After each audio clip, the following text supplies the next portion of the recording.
y la última vez que habíamos tenido contacto fue en diciembre del 2021. Mirá. Fíjate vos, ¿no? Es decir, sí. Un año después estamos otra vez hablando de esta cuestión del COVID, en un contexto diferente, es cierto, pero si te parece vemos la primera parte de la nota. Sí, claramente. Dale. Vamos a saludar a la doctora Marta Cohen, la volvemos a consultar porque, bueno, se van conociendo algunas decisiones, medidas que van tomando diversos países en función del crecimiento de los casos de COVID. Y gracias, Marta, por atendernos. Y la primera pregunta tiene que ver con eso. ¿Qué está pasando en el mundo con el COVID en la actualidad? Bueno, lo que está pasando en el mundo es lo que se estimaba, que la pandemia no terminó todavía, ¿no es cierto? Es decir, el COVID sigue en todos los países del mundo, mayores o menores, con picos de altas y bajas, etc., y evolucionando. En el verano europeo nosotros tuvimos muchísimos casos. Sigue evolucionando la última variante, que es la variante Omicron, que surgió hace ya un año, el 26 de noviembre del 2021. La OMS la declaró como variante de preocupación. Surgió en zonas no vacunadas del África, ¿no es cierto? Y esta ha ido evolucionando. Ha ido evolucionando con sublinajes. Los sublinajes siempre son más contagiosos.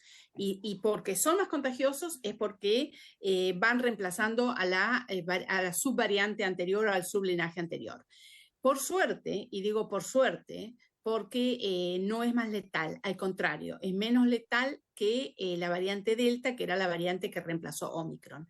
Sin embargo, ¿qué pasa? Que sigue habiendo fallecimientos en las personas, sobre todo no vacunadas o mal vacunadas con 1, 2 o hasta 3 dosis nada más, que a los 6 meses de la última dosis la inmunidad decrece mucho, y lo que todos estamos deseando es que no suceda una mutación que lo haga no solamente más contagioso, sino más letal. Eso hasta ahora no ha pasado, pero eso es lo que la Organización Mundial de la Salud advirtió en estos días, que tenemos que tener alerta. ¿Qué tenemos que hacer? La única manera de terminar con la pandemia es vacunar y cuidarnos. Comparado con otras pandemias en la historia de la humanidad, ¿por qué esta se prolonga por tanto tiempo? Ya COVID-19, estamos en el tercer año y vamos a comenzar el cuarto ciclo.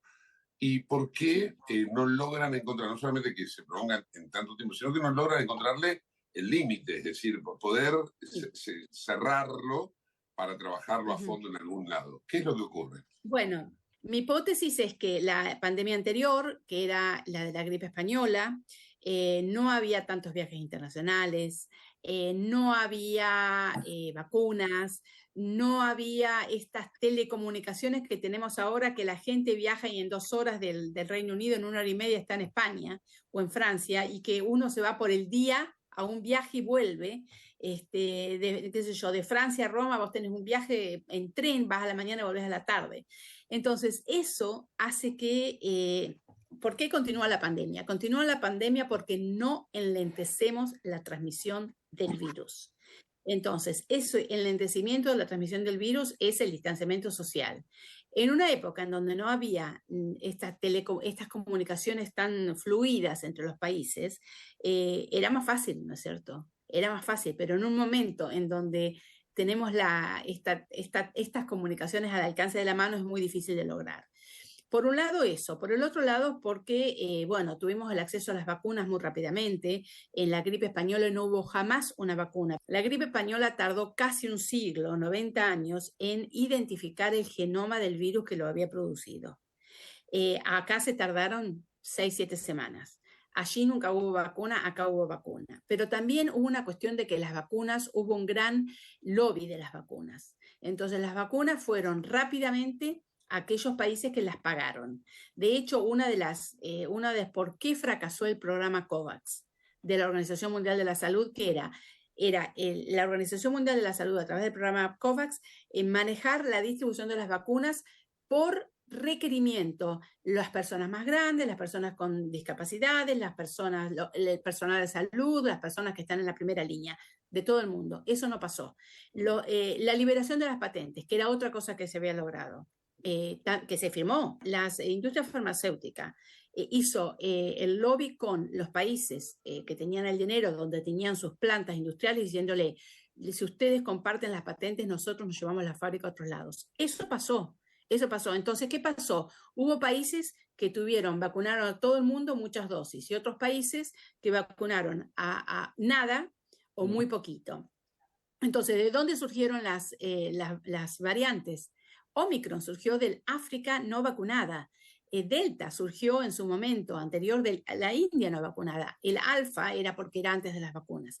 Y la otra cosa es que el virus, por suerte, ya no es el virus que produce en general esta ventilación mecánica, que el paciente tiene que produce una neumonía grave y tiene que estar en ventilación mecánica. No, ya no pasa eso. Ahora el virus se presenta más como un resfrío.